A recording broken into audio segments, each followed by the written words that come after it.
This podcast is proudly sponsored by Joro Protein, a Rhode Island plant-based protein supplement company designed for athletes and adventurers. They deliver 25 grams of protein, 5 grams of BCAAs, and 18 essential vitamins and minerals. It's non-GMO, it's gluten-free, it's allergen-free, no artificial flavors, no added sugar or stevia, and it has no additional gums, thickeners, or fillers. Right now, you can get 30% off on this podcast with the code JORO Rhody Strength 2022, and you can find them at joroprotein.com.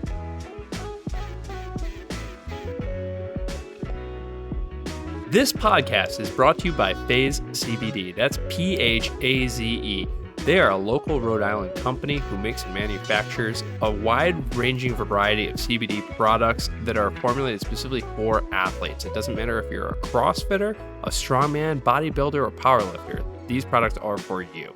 These products range from tinctures to seltzers to even roll-on applicants.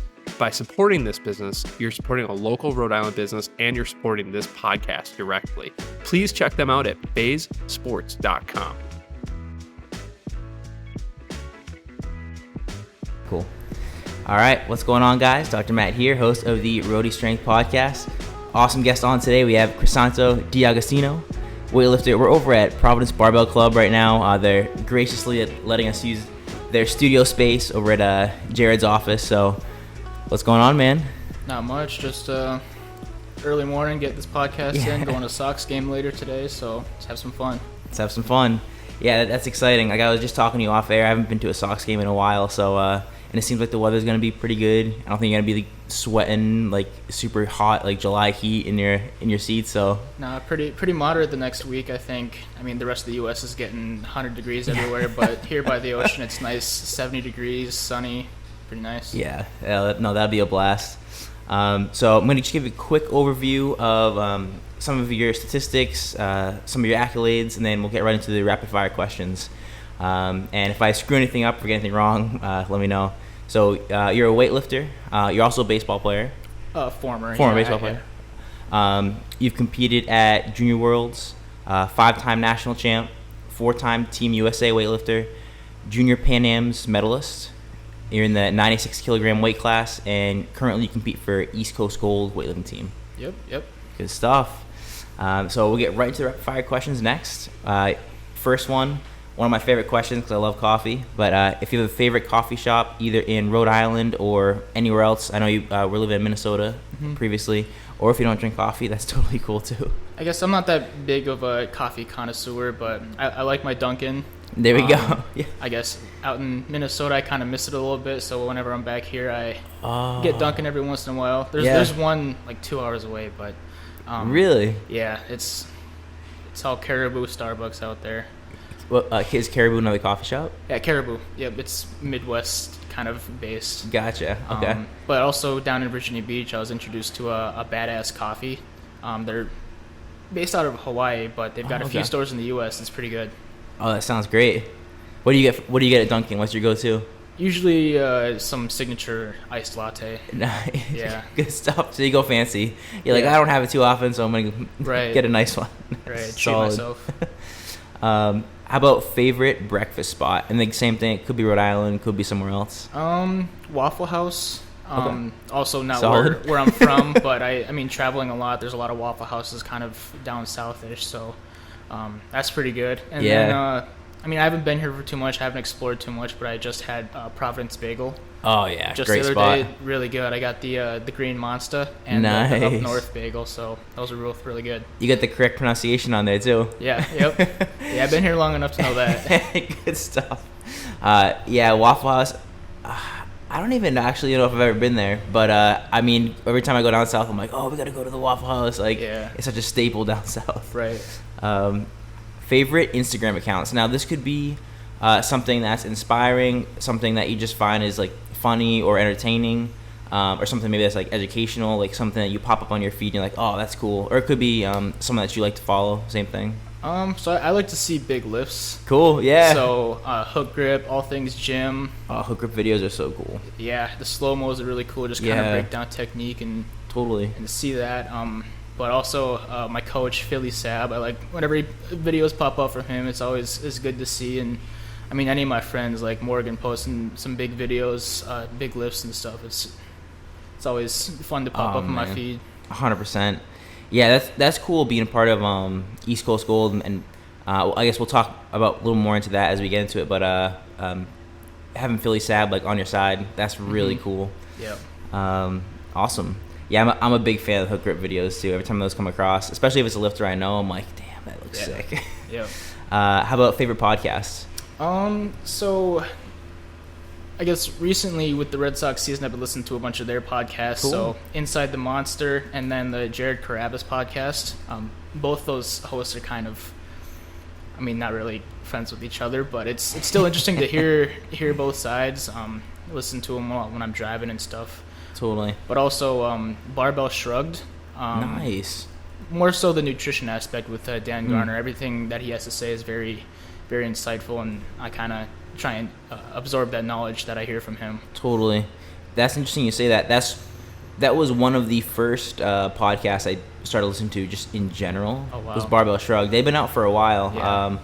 I think I started listening to them when I was in grad school. Actually, Jared, who's officer right now, put me onto them. Okay.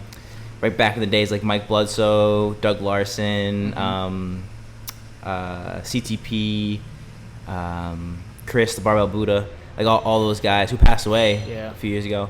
I have his books too, but yeah, that's a fantastic podcast. Actually, I haven't followed them recently. I know they split up into a lot of different kind of like different podcasts from that one like umbrella almost.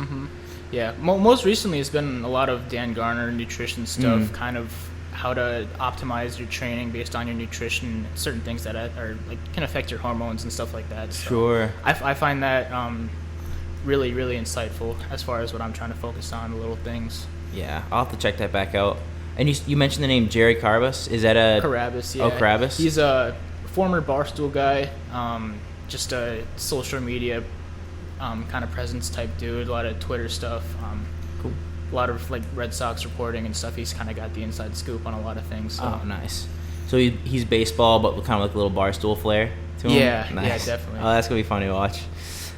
Next one we got favorite books, and it's, a lot of people today too are just like I'm more of a podcast listener than a book reader. But if you have any that you like, or if you listen to any on Audible. So I don't really read any books kind of in my free time, but I guess whatever college textbook I'm taking a class in, that's my nose is in there. Totally. Most recently I've been listening to a lot of podcasts too. Yeah, so. Totally. I go through phases. And I was just talking. We just had Dave, who's here now on the podcast, and he was talking about too how. Actually, was it Dave? I had another guy on too, a jiu-jitsu guy, and Brett. He was talking about how like podcasts are great because you almost feel like you're part of the conversation, but Audible is almost like a lecture, like someone's or a book on tape. It's almost like someone's talking to you. So they're both great, but sometimes you kind of feeling one more than the other. You're definitely kind of more connected into a podcast because if you're watching like a YouTube video or a TV show, like some things are funny, but like when I'm listening to a podcast and something funny comes up, I like actually kind of laugh out loud. So Totally. It's a good connection. Yeah. Any travel plans? Next Friday I leave for Vegas for Nationals Week. Nice. I'll be there for 12 days actually, so that's longer than the competition, but I'm sticking around after vacation with my dad in Vegas, so cool. That'll be a fun trip. That's awesome. All right, so we're gonna take a quick break, and then we're gonna get into some of your history into weightlifting, into the East Coast Gold, and some of the records and things you've been able to accomplish. Cool. All right, and we're back. So first thing we wanted to get into is kind of how you found the sport and how you got into weightlifting.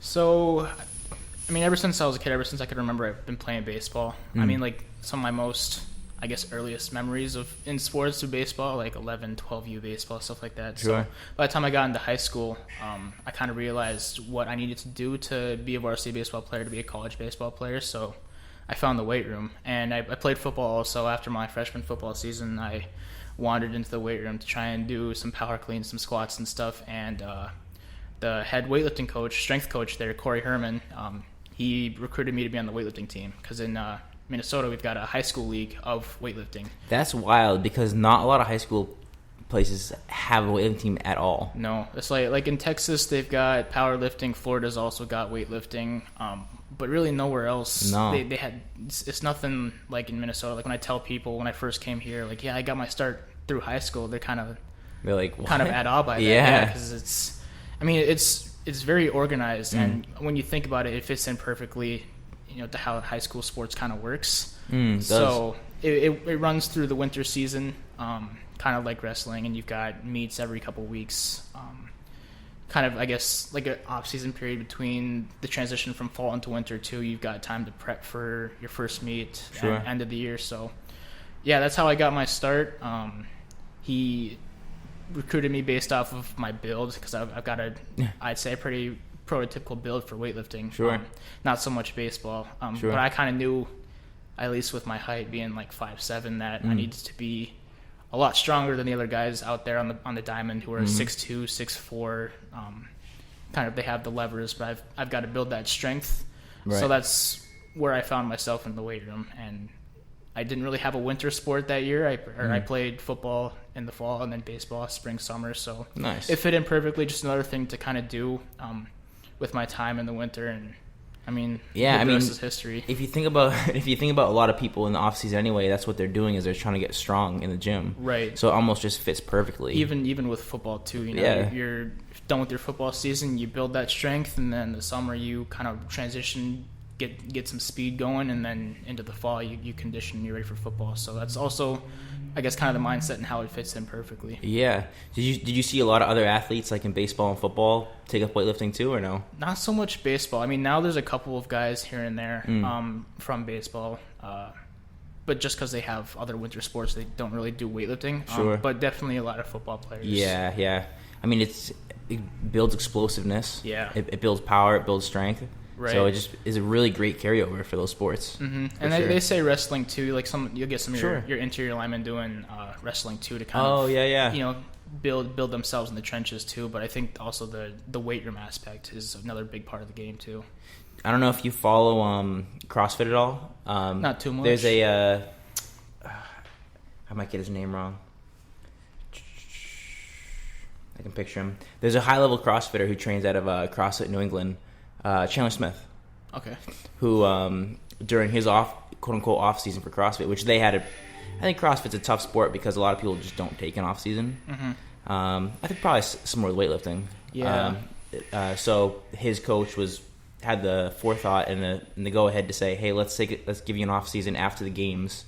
Just do jiu-jitsu for, a month or two, just to give yourself a break and then get back into it. Yeah. So that makes sense for the wrestling part. Yeah, it kind of keeps you more athletic, kind of builds you as a more well-rounded athlete in general. You're working a lot of things that you normally wouldn't, like as far as like muscular-wise and positional-wise, movement-wise. Yeah, more body awareness too. And so wrestling, weightlifting combined too, you've got to have a lot of awareness of your body. Oh, totally. 100%. So and that high school was Moorhead High? Moorhead High School, yep. Cool. And your coach was Corey Herman, was your weightlifting coach? Yeah, so at the time he was head strength coach. The year that he recruited me was the first year that it was a varsity sport at the high school too. So it was like a club, but it wasn't recognized as a varsity sport. Sure. So that was the first year of that. And then John Lubitz was also an assistant coach who's now currently the head coach because Coach Herman moved on to different things. But, a lot of other assistant coaches filtering in and out. But those two are, I guess, who I recognize as my first coaches. So I looked up that video before we got on the interview, and I think it was Corey Herman was also on that video too, and he was talking about how you're able to find success in the weight room, and he was basically talking about how you're a really driven, hard worker, always in the gym, always really coachable, and he also really made sure to mention like, hey, the assistant coaches had a huge impact on why you're able to do so well, and just the whole team. So I think that was really cool for him to point out, because I feel like a lot of times the assistant coaches don't really get much of a nod, like, hey, they did a really good job, Right, yeah. So that's cool. So did you kind of find that within that high school environment, like, it seems like everyone had like they knew their roles, but they also were able to play their part, and everyone was able to do their job as far as like working as a team. Yeah. So I guess from a team aspect, weightlifting, you don't really think of it as a team sport because it's very individual. It's you and the barbell, and you're trying to fight against yourself, hit PRs and stuff. But I mean, you put together a team of a couple kids per weight class, and then at the end of the year, at least for the high school league, it was team points, and you get a team award for the big state championship. So, nice. I mean, based off of how you place, like first place, you get the most points, second, third, fourth, and down the line.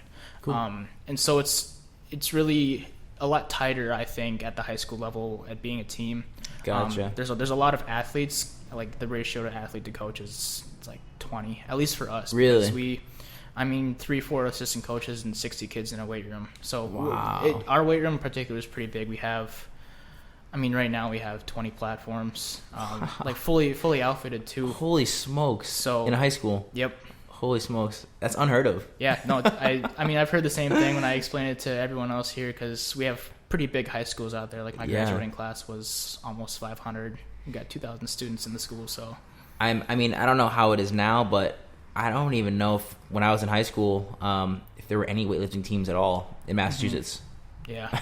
Like maybe not even one. Yeah, it's part of the sport that's helped it grow too. Oh, 100%. Yep. I was listening to a podcast with Travis Mash. This was a while ago, and he was talking about how to grow the sport. Mm-hmm. And he said one of the things what we have to do is get it into colleges. Get weightlifting in colleges, because then you're going to have the feeder programs of the high schools and the coaching and the off season and scholarships, and it's going to get people excited about it. Yeah. So some of the big, I guess, college programs that have been around for a while, like Northern Michigan, they get a lot of their athletes from Minnesota. No shit. Okay. So there's no programs really close by. Like NMU was kind of the big one for a while, and now you've got a lot of other clubs and programs kind of rising to the top also. But from the university level, like where do you get those athletes from high school? Yeah, right. So Minnesota is the only place that has that. Yeah. When you were looking at colleges, did you consider that at all? A little bit. So, I was really driven to get recruited for baseball, and I did. I got a couple of Division II offers, nice. But it really boiled down to just, staying at home, and that's why I ended up going to Concordia, where I'm still at, to play baseball. Nice. But the recruiting stuff for weightlifting kind of came really late, and I think I also developed really late, like into my senior year, so I wasn't really out there. My name wasn't really out there until I guess it was too late. Yeah, fair enough. Yeah. That's cool. And are you playing baseball now, you said, or you? No. So I did fall ball last fall, practice and stuff, but I ended up making the decision to step away from baseball this past spring and just focus on weightlifting more. Had some shoulder problems for when it came to throwing too, so that was, I guess, a little dismotivating for that. So it doesn't hurt when I snatch or put the bar overhead, funny enough, but it's that full throwing motion that's problematic for me. So totally. I stuck with weightlifting and still trying to adjust to being a full-time weightlifter now, but so last spring, so you're about a year into it full time? Or was it just this past spring? Yeah. So really, I guess ever since a couple months ago. Yeah. Cool. Awesome. So it was relatively recent.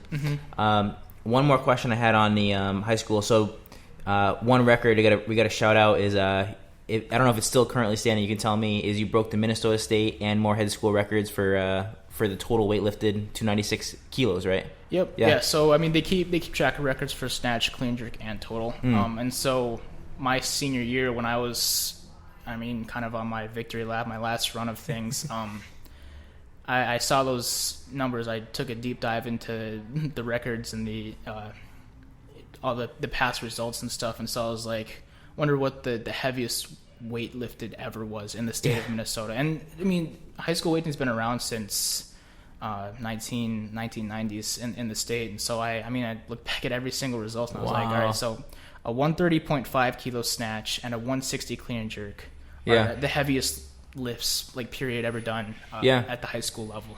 And so those are pretty good lifts too. Yeah.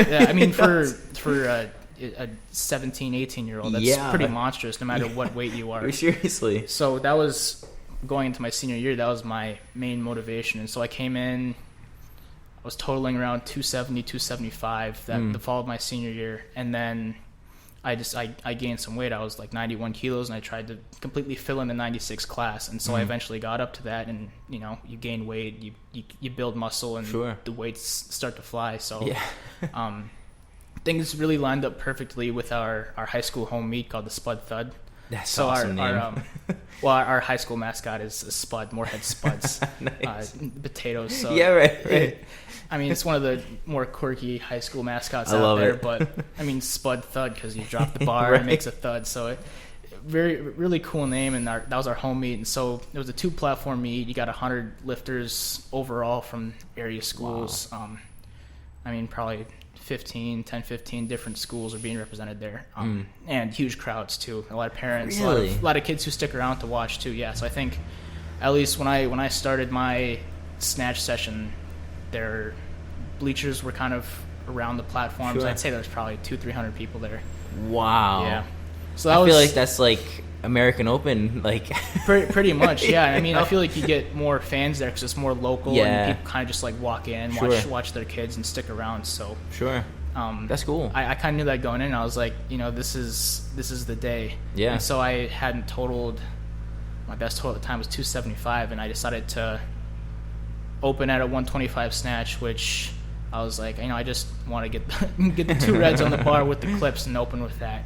And previously that week I hit a 131 snatch in training, so I was like, just take the jumps accordingly. A few kilos here, jumped to 128 on my second attempt, and then 131 smashed it, and that was the state record. That was kind of what I trained for that up until that point. And then clean and jerks came around, and it was, at least in Minnesota, the sessions kind of are really big, and so you have 30 lifters in a session, and so I had to wait, you know, what's normally at like an American Open or any national meet, like 30 minutes in between it. It was hour and a half. Really? So I sat around for an hour, and I had to re-get warm. I mean, whether it's enough rest time just to recover, or if someone gets cold, it's a blessing or a curse. But in my case, I was able to re-get warmed up, and then I decided to open clean and jerk a kilo below my PR, because I was like, you know, I want to have 2 cracks at a state record, basically. Sure. Even if things were to go well. So my PR at the time was 156, and I opened at 155. Also, just to kind of round things off, get a clean 2 reds and a yellow on the bar.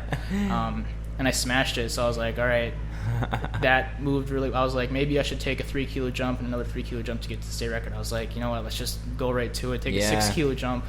And so at the time also, the state record total was 285. And so the 131 snatch, 151 clean and jerk, or 155 clean and jerk, that would have together 286. So I secured that with my opener, jumped right to a state record, and I mean, the crowd was kind of nuts. I had to, if you look at the video, I kind of try and calm the crowd down, because I don't want people screaming in my face as I'm setting up for a clean and jerk. Sure. So I had to cool everyone down and smash that for my second attempt.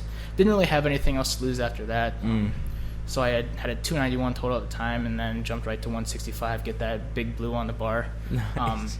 And so that was also, I guess, kind of the thought process behind that attempt was, we also have like school records, you know, football players, you know, clean, back squat, bench. And so 165 kilos would have been 364 pounds, or rounded up, and that would have been his all-time school record for the heaviest clean. Wow. So I was like, at the very least, just clean it, get the school record, come away with that win. But I mean, I was able to muster up the strength to put it overhead. That's awesome. And so that was, I mean, really the meat of a lifetime up to that point. Yeah, that's so cool. I got a couple questions off of that.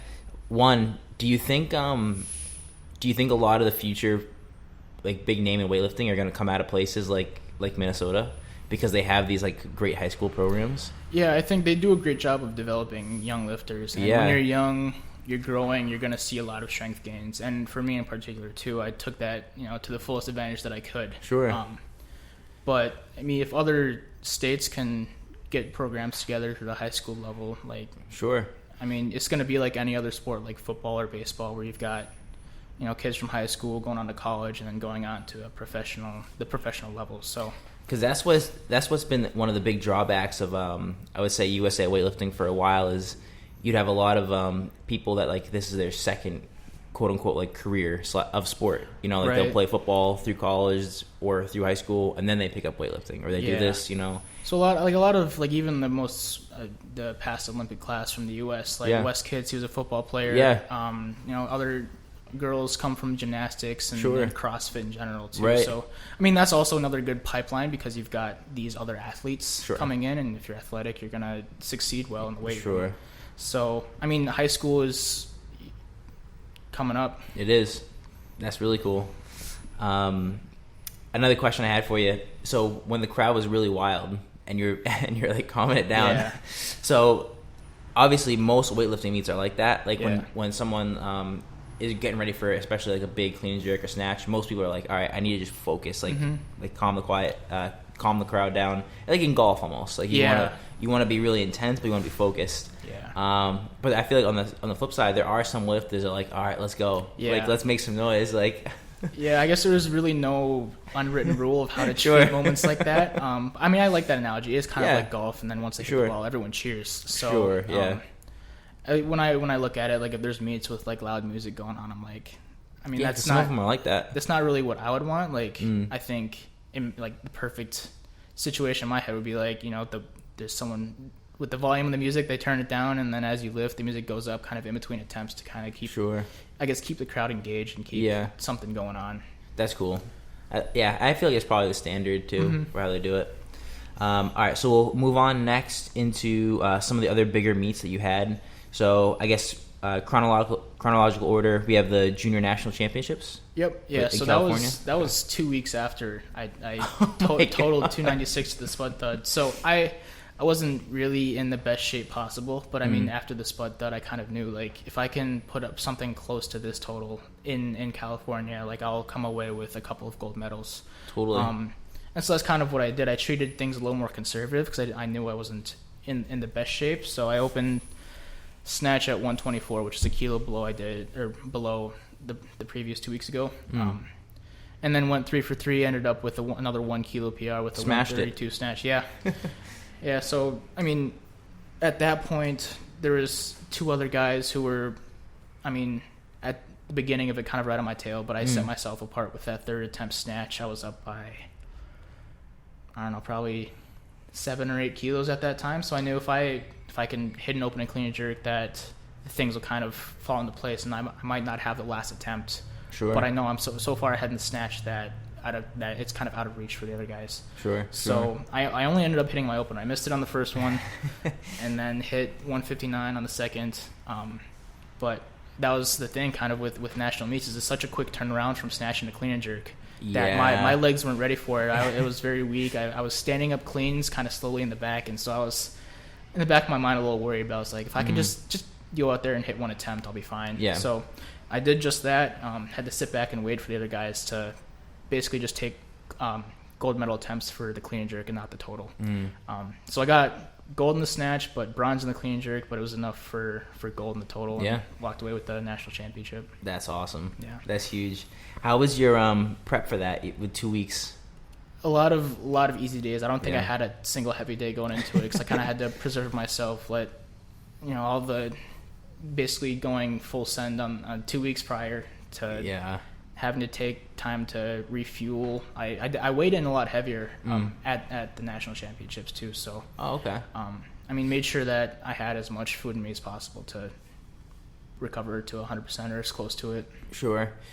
Did you who was coaching you at that point? Did you make the transition to East Coast Gold there? No, so I was still part of the high school, and so Coach Lubitz also made the trip with me to Vegas, or to Pleasanton, California, to help me warm up in the back, coach me, take video, stuff like that. So I wasn't there alone. Cool. And next was your transition to East Coast? Yeah, so I mean, my senior year of high school, graduated, and then COVID hit. It hit right after the national championships. So I mean, I was online school. I was able to get some weights into my garage and kind of train after that. So nice. Once I graduated, it was like, I'm not really a part of the high school program anymore. Right. I mean, those coaches have other things to worry about, family and other athletes, like for the next fall and stuff. So I mean, I guess at that point I was kind of on my on my own. I was just lifting for fun in the garage. In Minnesota? Yep. Cool. Yeah, so I was still there. And, I mean, there's no meets to really prep towards. So it was just like, have fun. If I feel like maxing this out on one day, I'll do that. So, I mean, looking back at it, it wasn't like the smartest thing to do because there's no structure. I plateaued the entire summer, but really, yeah, it was fun. I think I came away with at least technical changes that worked for me. Sure. But no real gains in the snatch or clean and jerk. So I mean, that was a little disappointing. And so, my family actually at the time, end of that summer, moved to Rhode Island. So I came here, trained for a couple weeks. There was a meet in August when I went back to Minnesota to go to college. Did that. I mean, I totaled the same as I did, that previous spring. What meet was that? That was the Minnesota State Championships. Oh, okay. So it was a local meet. I totaled 291, same total as, or 292, basically the same total as I was in high school. And I was like, I'm not really making any strides. Sure. With, I kind of fighting for that 300 total for the entire year. Yeah. And so that's when I reached out to East Coast Gold because family living on the East Coast, I wanted to find at least a big club with a lot of outreach. Totally. And so, I mean, they were the ones. And then Phil got back to me, and it was only 3 weeks before the AO final, which is online. That was here at Providence Barbell Club. Right. So he was giving me programs for only 3 weeks until then to get me ready for the online meet. And I came back and I totaled 296. So, I mean, matched my best total. Sure. And so that I guess the importance of that meet that was here was that was the last qualifier for Junior Worlds. Right. So, I mean, that fall I was like, I kind of got to get my crap together if I want to make that team. Yeah. So I got a little structure, got some help from Phil, and I was able to come here. I had to be basically the second highest ranked 96 junior. Wow. To make that team. Right. Because I guess how teams work, you got 10 athletes, 10 men, 10 women, with a max of 2 per weight class that'll make the team and travel. Gotcha. So I had to make sure I finished second best to Morgan. At the time, he was the number 196, so I knew if I could be just, I guess, as close to his tail as possible, I'd make the team. And so I did. I totaled 296 here, and that was enough to be named to the team. That's awesome. And how was that as far as like, I know you didn't have much time to talk with Phil, but how was that communication? Was he really helpful for you in those last few, so it was new. I get a new philosophy into weightlifting and programming. So I mean, a lot of questions I had to ask him what certain exercises were. Totally. But I mean, he was super helpful. Whenever he'd get back to me on how to do some things or what to do on a certain day. So it was only 3 weeks, and it was not enough time to really peak for me. And so at that time too, I'd never really peaked for a meet because in high school you compete every 3 to 4 weeks, and so you have to be in shape the whole time pretty much. So this was a new way of weightlifting for me. Yeah, that's cool. And you said you kind of just chose them. You probably looked around at a lot of different clubs and you chose them because their outreach. Yeah, so I looked at their website, basically just looking at clubs on the East Coast, and they had a lot of different affiliate clubs, a lot of athletes in general. So I was like, why not shoot my shot? And I mean, I don't regret anything. Yeah, totally. That's good. Yeah. All right, so I mean that transitions us to Junior Worlds, which is so cool. Well, first, so you talked about the teams already. You get 2 people from each weight class are able to make the team. Yeah, a max of 2. So some weight classes will have no one because there's just no one ranked high enough in that weight class. So gotcha. And then what's the age cutoff? Is it 18 for juniors or 20? Oh, it's 20. So, yeah, okay. 20 by that calendar year. So gotcha. I turned 20 last December, and so that was the beginning of the year. Gotcha. Very cool.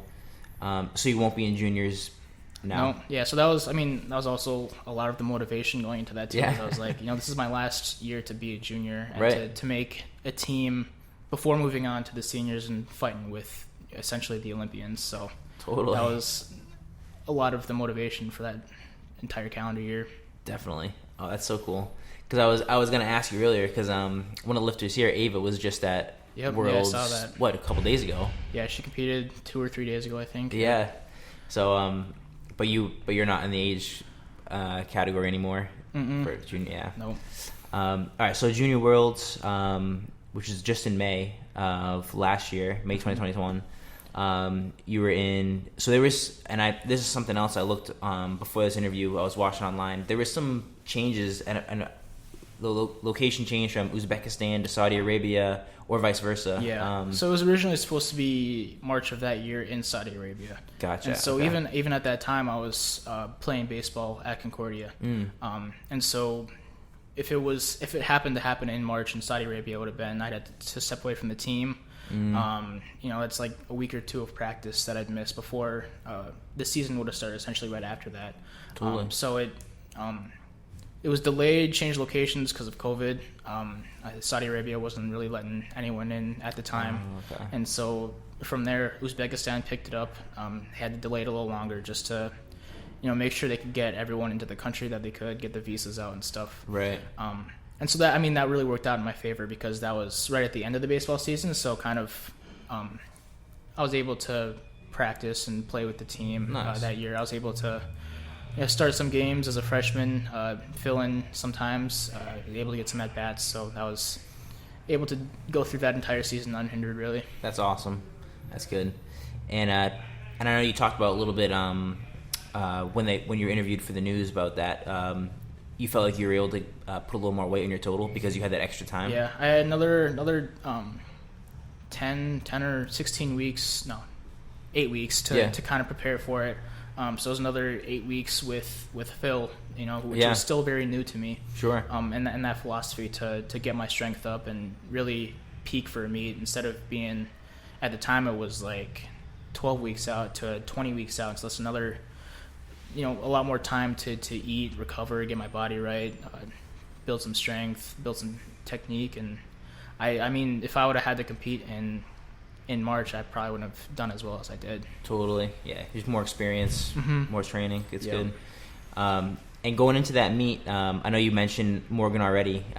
He's someone who just from listening to Travis Mash's podcast, he shouts him out all the time. Oh, my freaky kid, he's so strong, whatever. Yeah. Did you know of him going into that meet that you were going to be competing with him? Oh, yeah. Definitely. So I guess we kind of go back to my first ever national meet in 2019. Oh, okay. So it would have been 2 years prior. That was my first national meet, and we shared a warm-up platform. Oh, cool. So at the time, we had no idea who we were, but now he's my dog, so awesome. we're good buddies. And but I mean, back then we had no idea who we were. It was him, his mom, and then Dave Spitz was in the back too for his session. That's badass. So it was, my first national meet was very eye-opening. Yeah. And then fast forward a year later. He didn't do junior nationals 2020 because of junior worlds being a couple weeks after. So he passed on that. He was still there because so I talked to him after the session. I was like, dude, thanks for not competing because I won. Yeah. So and then fast forward another year, we did a training camp in Salt Lake City, which for me also worked out because I didn't have practice for finals. It was finals week and my finals were online. So I was able to go to Salt Lake City. Brought my schoolwork stuff, took my finals online in the hotel room, and then later that afternoon I'd go down to the training center and train with everybody. So, oh man, that was, I guess, the first time meeting everyone that was on the team. So I'm out of the loop a little bit because when I first started getting in, participating and involved with the sport, they had the Olympic Training Center in Colorado. Yep. And they had shut that down. Yeah, so they used to basically have at least all the highest ranked senior athletes would live there and train essentially. And they shut that down due to just funding or a lack of whatever it was. And so, they I just moved. They do camps kind of everywhere now. And at least for COVID, they were set up in a Marriott in Salt Lake City, and that was where the Olympians would train also. And then when they would go back and train like normal, the coaches were there and they invited the juniors there. That's awesome. For a training camp there. I had no idea they were doing that. So they almost have like a mini Olympic training center in Salt Lake City, at least at that point. At the time, yeah. So it didn't really last that. It was just a couple months. Oh, cool. So they did a couple camps with the seniors and then one camp with the juniors. That's pretty cool. And so they kind of move around. So it's basically a mobile training center wherever the Team USA coaches go. They fly the athletes in and train wherever. I had no idea that was going on. That's pretty cool. All right, so Junior Worlds, you show up, you're training, you're competing with Morgan. Mm-hmm. You're in Uzbekistan. Yeah. How was that experience? That was crazy. So I other than one time when I was really young, I hadn't really had a across the world trip. Yeah. So I mean, for one, it was like, man, I fly from New York direct into Uzbekistan, a 12-hour flight. Like, I leave at 1 p.m. and I show up at 11 a.m. 12 hours later. So it's like, it was 48 hours of like straight daytime. Sure. But I knew to try and get myself adjusted to sleeping normally, I had to stay awake as long as I could. Yeah. Until it was nighttime locally in Uzbekistan. Yep. And so normally some people would take several days to kind of acclimate to the new time schedule, but I mean, I was able to stay awake and get my sleep good right away. So, I mean, that was pull like an all-nighter. Yeah, it was. I mean, like 20, 24, probably 36 straight hours being awake from the time I left in New York to get in there. So I mean, I guess that was kind of obstacle number one. But like everyone on the team has either experienced that or went through the same thing. Yeah. And so, I mean, you kind of brush it off. Like if you're tired, like suck it up. Yeah, everyone's tired. Gotta go train, right? Yeah, right. Pretty much. How was did you get to? I've never been to Uzbekistan. I'm not even sure if I could point it out on a map. I'm sure it's in Eastern Europe somewhere. Yeah. But how was it? It was really nice. Yeah. I guess going into it, I kind of researched things a little bit, just to like see what things were like, and it was very almost kind of like Russia, I guess. I think Russia borders it, but I mean, a lot of like white cars, kind of white buildings, really arid climate, almost like a desert. Really? But it wasn't too hot there. Yeah. But I mean, unfortunately, we weren't able to really get out and travel too much because of COVID. So it was as close to a bubble as it gets. Like you get there, you got tested for COVID like 3 times. Oh wow. You could only go from your hotel room to the bus to go to the training center, training hall, the event, gotcha. The place, and there and back, and then meals and stuff. So it was not much time to really get out even. Yeah, you kind of just see it from the window. Pretty much, yeah. I mean, if there is like an off day, we had to have like a chaperone kind of take us other places. So there's one day that I went with Morgan and his mom Crystal to go shopping somewhere. So nice. Kind of going off on another tangent. Because we haven't, we're kind of pretty far removed from when like the NBA and like some of these other sports where they were like participating in this bubble, and I think they did a pretty good job of it from the start. Like it kind of kept COVID out of a lot of those leagues. Yeah. Do they have any issues with that? No. So we did have one guy who we had to take a test before leaving the U.S. to even get on the flight to go to Uzbekistan. We had one guy who tested positive, unfortunately, so he wasn't able to compete. Sure. And since then, I don't think there have been really any COVID scares, at least. That's good. Yeah, that's awesome. So, I mean, they've kept it clean. I think if you know you're going to travel, like, at least the 2 weeks prior, you're like, don't go out, don't submit yourself to any risk to getting the virus. So that makes sense. Being mindful of that. Definitely. And okay, we got to talk about how you did. So, snatch, clean, and jerk total. Snatch you. Well, I'll let you talk about it. Yeah. So being my like first international meet, not really looking for a medal because we're so far removed from that. I was just get some open conservative, get some lifts on the board, and then build to maybe like a 1 or 2 kilo PR on your 3rd attempt. And so, I mean, I did just that. I opened snatch at 130, which I've opened at that weight previously. Yeah. So it was like, I can make this, go out there, hit it, routine. And then just take whatever jumps the coaches want there. I mean, there's no really, you're not fighting for placing at that point because I was in the B group. I was, just kind of sniffing the top 10. So it was, just come away with your own individual wins. Totally. So I hit 140 on my 3rd attempt, and that was my first time hitting that weight in a meet. So that was pretty cool to come away with that. And then clean and jerks, I mean, same thing, like trying to adjust to having to come 30 minutes or so to build back up for clean and jerks. So Open 165, it was kind of easy. I think that was probably 1 or 2 kilos more than I've ever done before to open with. Yeah. I've hit 170 in a meet before. Oh, okay. So, I mean, just kind of hitting that on a second attempt and build towards a third attempt. But I missed 170 on the clean, just a little stupid miss. Kind of the bar was out front, had to dump it off in the clean. So I came back, kind of talked to the coaches about, like, you know, that was kind of a silly miss. Like, you've got another couple kilos in there. It's not too risky. So another 2 kilos, went out there and hit 172 for a third attempt, and that was also a PR at the time. Awesome. And you were 9th overall in clean and jerk. Yep. Yeah. So top 10. Right. just barely squeaked my way in there. And then total, you hit 312 kilograms overall, 12th place. Yep. I think it might have been 10th place. Was it 10th? I think it might have been. Okay. Yeah. So 312. I was tied for 9th with someone else. Okay. But that was a total PR at the time too. So I think I did 308 previously. So another 4 kilo PR. Did it on the biggest stage possible. So that was really cool. That's literally. Yeah. That's awesome. Very cool. All right. So 2 other meets that I wanted to touch upon. 2 other big meets, and then we got a couple other topics I wanted to cover with you.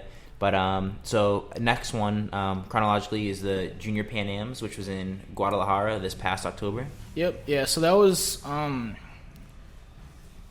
previously. There was another meet previous in July. That was 2020 Pan AMs, but that was rescheduled. So that was. Oh, okay. I mean, I guess not too important going into that one, but hey, Pan Am, that's a big meet. Yeah. So going into the 2021 Pan Ams in October, I kind of saw that as my chance to medal. So not a lot of people did that because the Pan Am Games was a couple months after. Gotcha. So not a lot of people prioritized that one. But being my last year as a junior, I was like, I want to compete as many times on these stages as possible. Totally. So, you know, even if I'm not in the best shape possible, I still just want to go there, experience that, hang out with the guys and gals. So did that. I decided not to cut weight, so I was a 102 at that meet really late. But I was able to come away with 3 silver medals from that one. That's awesome. So that was really cool. From what I've heard, that was the first time, at least on that stage, kind of competing with someone. You know, kind of going button heads, neck and neck, nice. Trying to hit 1 kilo more than the next guy. So, I mean, I opened my snatch 135, which was the highest opener at that time.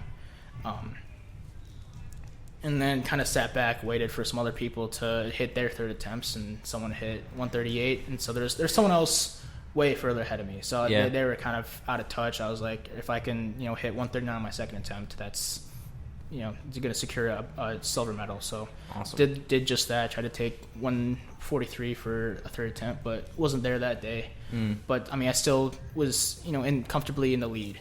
Yeah. For second place at least. And so I opened, same thing. I was pretty far ahead in the clean and jerk to the other guys, so they finished up their third attempts by the time I had my first. And so someone hit, I think it was 168 or 169. And I was like, if I can open 170, it's a little lower than what I had previously wanted, but sure. I mean, you just got to secure the silver medal. So I did just that. Awesome. And by that time, I had nothing else to lose. And so it was like, see if we can take a shot at a gold medal clean and jerk, because the guy was opening at 185 at the time. Mm-hmm. So I took a 10 kilo jump to 180. I sat in the back for a while. Had to kind of re-warm up. But I mean, a 10 kilo jump's pretty massive and pretty ballsy. If it's 22 pounds. If the situations really call for it. So, I mean, I did there, kind of left it all out there on that attempt. I was like, all right, I've got one more. Let this guy open up, and maybe, if things go our way, if I can hit my third attempt, and he misses his last 2, that's a gold medal clean and jerk. So he opened up, hit 185, and I was like, all right, we need 186, which at the time was a monstrous number. Like, I think like 180 or 182 at the time was my best clean. So I was like, I mean, I came here with nothing else to lose, so yeah, we sent it. Barely missed it on the jerk, so I had to walk it out a little bit and missed it behind. And so, I mean, a little disappointed, but like, I mean, you can't complain. What can you do? Yeah, you gave it your all. The guy who was ahead of me hit a 193 clean jerk anyways. Oh my god, yeah. So it mattered. Can't be disappointed at that. Who was and I meant to ask you on this last couple. Who was your coach? Did Team USA choose a coach to help all you guys at some of these meets? Or? So there's I guess 2 main coaches. You got Piers Dimas, who's Greek Olympian. Yeah. I'm sure everyone knows his name. Yeah. And but then, they should. Right. And then Mike Gattone, who is like the head performance director of USA Weightlifting. Gotcha. And so, sometimes they can't always travel to all these meets because they've got other things going on. Sure. So, they have, as a USAW coach, you've got levels. You got level 1, level 2, national, international coach. And so there's, a couple of international coaches throughout the country. And so if Mike or Piros can't go, they pick those guys to step in. So at Junior Worlds, it was I had Piros there, and then Anna Martin, who is a coach from Kansas City. She was super cool, super helpful. And then in October, it was both Piros and Mike weren't there because I think there was a meet prior, a youth meet. They didn't want to travel country to country like that. Yeah. which is tough, and props to them for doing what they do. But totally. We had Dave Spitz with Cal Strength stepped in, and then nice.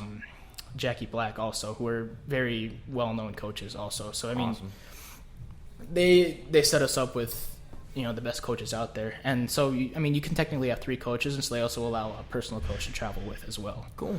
But Phil wasn't able to make it to any of those, which it's no biggie. Like I'm set up pretty nicely with Team USA, so definitely worked out.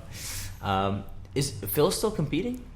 Is he Yeah, still competing? he's not competing in Vegas, but No. he's still training as hard as he can. Yeah. He basically preps himself to get ready for 1 or 2 meets a year. That's awesome. So it's super inspiring. Definitely. And then one more meet, or more if I missed some that were important, but Junior Pan Am Games. Yeah, so it was like the Olympic Games. It was an event with other sports, like there's archery, basketball, handball, stuff like that. So just throughout Colombia, that's where it was at the end of the year. It was basically whatever a junior was in a particular sport, like weightlifting U20. Some sports were U23. A junior for gymnastics is like U17. Oh my God. So you had gymnastics there. You had a lot of young athletes from throughout the Pan Am region there. And so the selection process for us is normally a team is 10 athletes per side, and then 2 per weight class a max. This one was only 5, and so it was super hard to qualify for that. I had to compete previously to make sure I was the number 196 in my weight class. And so at the time also, Morgan moved up to 102, 109. And so that opened the door for me at 96. Yeah. And so I was able to solidify my position as the number 196, and I was able to travel to that one. So that's kind of like, I guess, the pinnacle of junior weightlifting. Sure. Is that event. Because there's no like junior Olympics. There's youth Olympics, but no junior Olympics. So that was, that's the event. Yeah, the event besides Junior Worlds, and so. And I've heard Pan Ams and Worlds are pretty comparable events. Yeah. As far as competition, you'll have a lot of people Pan Am side that'll win world medals. So it's it's right up there with the best. Obviously, like Asia is really good at weightlifting. They've got China, all the other countries there are super strong. Yeah. But we've got the U.S. and Colombia. I think Mexico's pretty good too. Yeah. Some of the top countries this side of the globe. Totally. That's really cool. How'd you make out there? How'd you do? So it wasn't a great meet, at least from the snatch side of things. I opened 135, and for the first time ever, I didn't make a single snatch after that. So it was a little disappointing. I was hoping for a medal, but at that stage, being behind by so much in the snatch, because I wasn't able to make another one, it was just like, let's try and come out with another personal win, and went out there and clean and jerked 185. Yeah. Took some big jumps to get there, but at that point, you had nothing else to lose, and just try and represent as best as I can. Solid. Cool. Hey, that's a huge event. Yeah. So take it. The whole year in general was really eye-opening. Just a lot of opportunities to be thankful for. Yeah. Anything else? Any other? I know you said you nationals next week.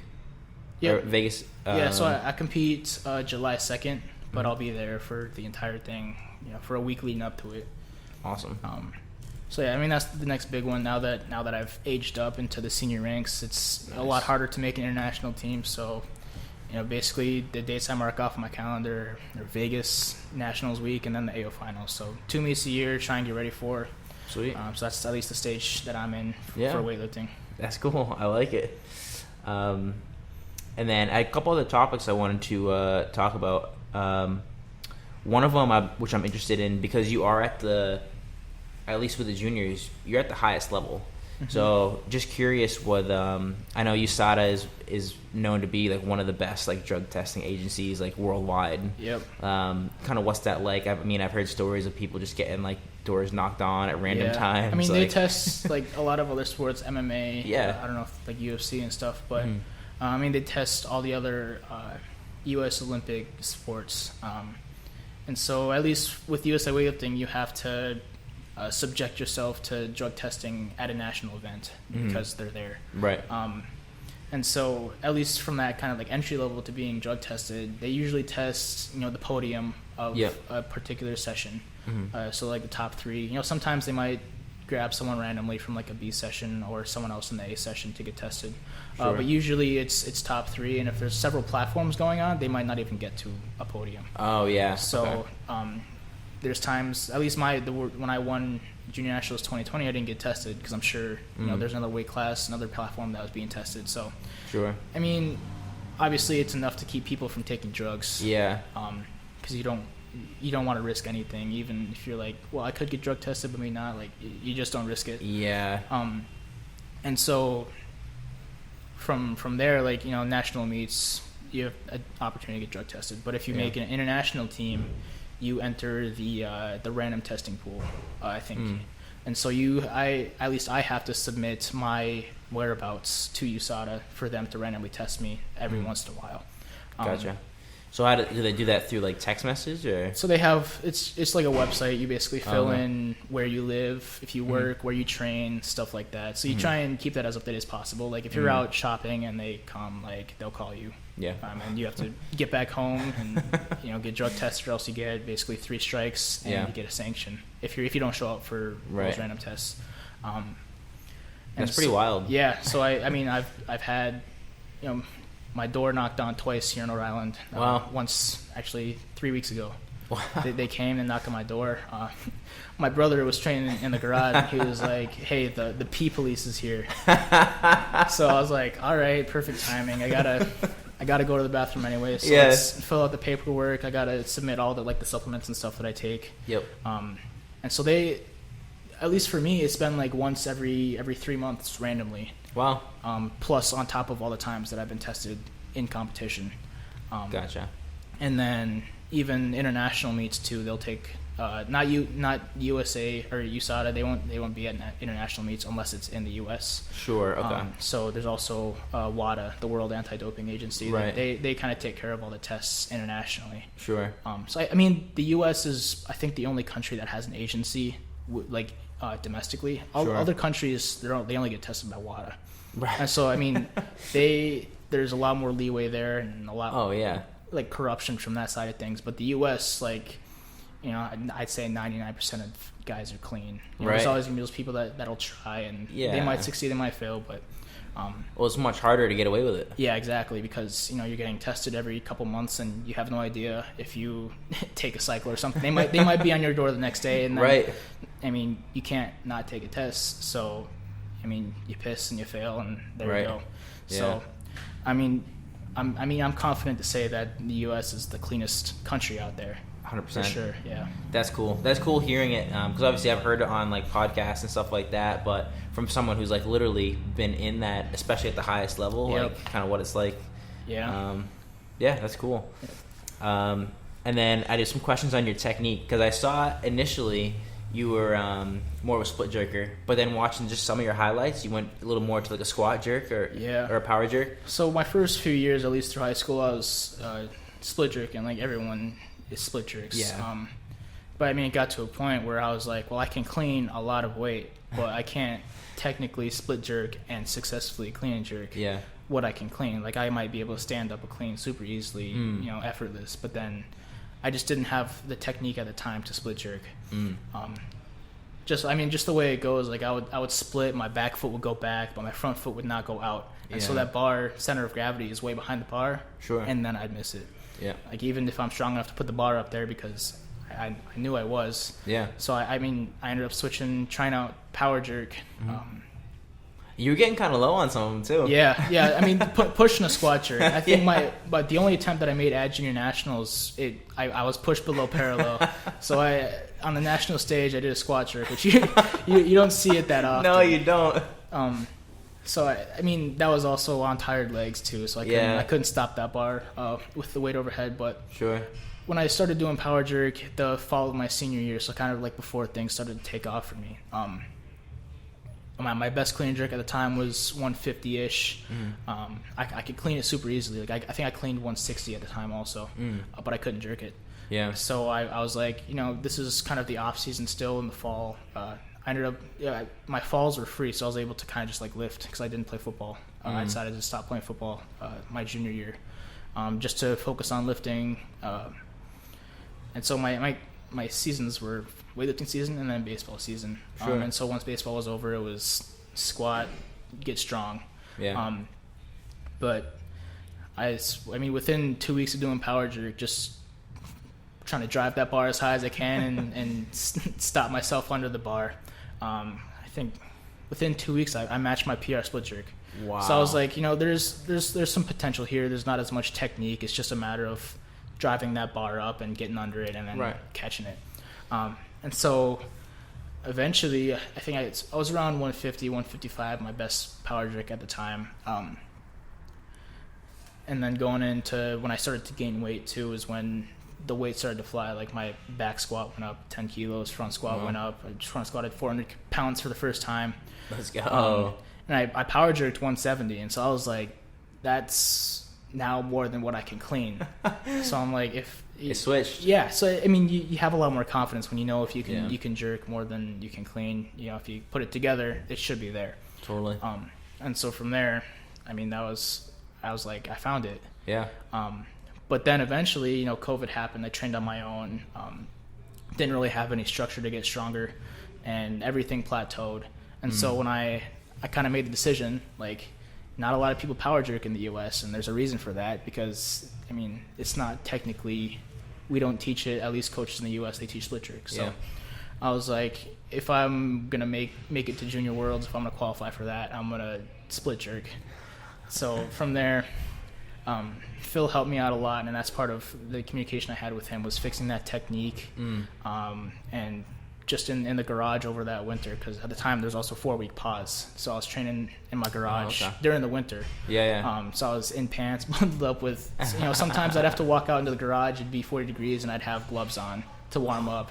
And by the time I warmed that bar up, I was able to grab it with my hand. But was that in Minnesota or Rhode Island? No, I was here in Rhode Island. Wow. Yeah. Because I was here for winter break. Gotcha. I was actually kind of an extended winter break because I guess COVID kind of didn't really get so bad, but the college kind of realized, like, people are going to travel for Thanksgiving, just have things online after Thanksgiving. So I was home from Thanksgiving until the spring semester. Gotcha. So I was here doing that. I was able to do the meet here. Cool. But then it was right after that I started to build that technique and to split jerk. And so now I actually switched which foot I step out with. I used to step out with my right foot. Yeah. Are you serious? So I was like, if I'm going to really go back to square one, I'm going to teach these movements. No way. Yeah, because I didn't want to do split jerk the old way with the same foot. So I was like, but the muscle memory is kind of there, so I don't want to revert back to that. So if I was gonna. And when was this? Like, what meet had you done the junior national championships yet or no? No, so this was after the AO final 2020 in December here. That was the last meet that I was doing power jerk. Okay. So after that, I had plenty of time. My next week was essentially Junior Worlds, which was 5 months out at the time. So it was a lot of technique work, a lot of jerks from rack, just drilling the technique, drilling positional strength in my legs, single leg strength, because you're gonna have different weight on each leg. So just building that and switching which foot I step out with was so wild. Was really just developing, like, at least my thought process was like developing new muscle memory so that I don't revert back to how I did it before, because I was kind of just ugly when I like, I got so many bad habits on this side. I'm right. gonna switch to the other side. Exactly. That's good. I've never heard of that, but it sounds valid. It sounds like and so I mean, reason to do it. Was it a year and a half after the fact, my jerk eventually within the first few weeks of split jerking, I was able to split jerk more than I previously had with the other foot. And it was super easy. So I was like, just keep building. Eventually I was able to jerk more than I was able to power jerk. So I was like, a lot of changing going on at the time, but I was able to just roll with it, and it worked out. That's awesome. I would have never heard of that. I don't know if anyone else has done that, but no, I mean, at least as a coach too, because I help coach my high school also. Cool. So I'm like, at least I was able to experience how to split jerk, so now I can kind of teach it too. Yeah. I don't prefer not to have guys power jerk because it's, even then it's not good. You're at a lot of risk for missing a lift with the power jerk, even if you're more strong enough, which was kind of what I was experienced too. I was like, I'm strong enough to put the bar up there. Boom, that lift is good. Right. But I mean, if you're not very strong, you're not going to be a good power jerker, and so you've got to work that technique in the split jerk to properly get that bar overhead. Definitely. Two other questions I'm going to ask you. That you posted a video recently with the I think they're Viper Pit sunglasses, the big sunglasses on. Yeah, they look like pit vipers, but they're Oakleys. Nice. So when I got them, I was like, these are kind of like pit vipers, but like they're just a big obnoxious lens. So I thought that was funny. And were you squatting with them?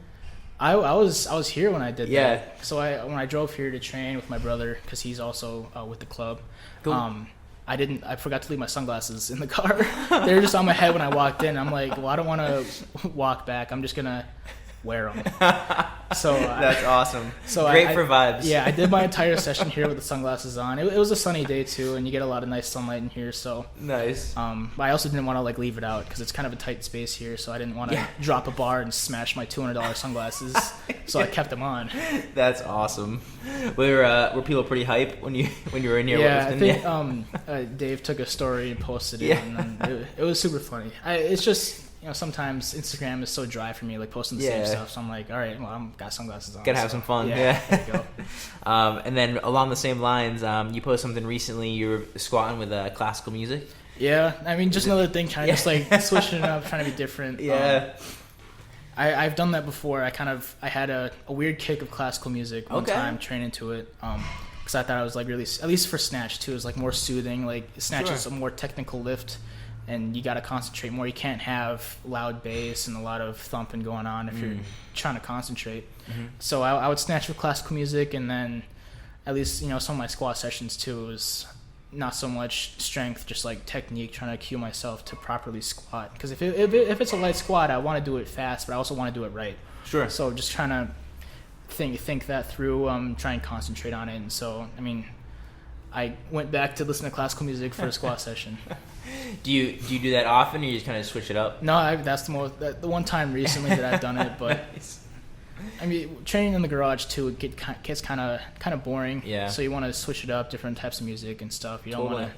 You also don't want to train with the same exact music, train the same way, because when you get into a meet, you don't have music at all. Yeah. So I mean, sometimes if you want to train without music, like a lot of times when I'm coaching the high school team, the music's kind of loud, or if you're, you kind of teach something, you don't want to yell or teach over loud music. So a lot of times the music's quiet, and that's train like you compete too. Totally, I like that. Yeah, that's one good thing about training here is like depending on what coach is in the room, you could have vastly different music. Right. You have like obviously like the hip hop's huge in gyms, so you have that. You might have some like alternative classic rock. You might have reggae. Yeah. Jared loves reggae. Dave loves like the old school, or not old school, but like alternative, like country almost. And he loves a lot of different types of music. So you hear all sorts of stuff here. Yeah, that's definitely good, because you don't want to become so dependent on your music being how you succeed. Sure. You gotta switch it up, have some variety in your training. It's just like you don't want to squat every day, because at some point it's gonna get old. So you gotta have a little variation in all aspects of training. Totally. The last thing we kind of already touched upon it, but I don't know if you wanted to have say anything else about it. Was so you're at Concordia now? Yep, Concordia College in Moorhead. It's a really small liberal arts school. Like no one out here has probably heard of it. I mean, the entire goal throughout my high school career was to get recruited for baseball. Right. And they're one of those one of those schools that were in it. And at least talking through my high school coach, like it's in the same town, so we have a pretty good pipeline of high school players from my high school going on to play college baseball there. So cool. I mean, I followed basically everyone else and took that up, because I also knew if I want to play, you know, at first year freshman, try and get some playing time, it's going to be, you know, I guess where I'm a little higher up on the depth chart. Because if I would have went D2 or I didn't have any D1 offers, but I had a couple of D2 offers. It's, I guess, a lot more competitive too, and I still wanted to lift on my free time. And so not that baseball isn't serious at the D3 level, but there's a lot more, I guess, freedom. From there. So I was able to lift, play baseball, able to fit all that in with the class schedule too.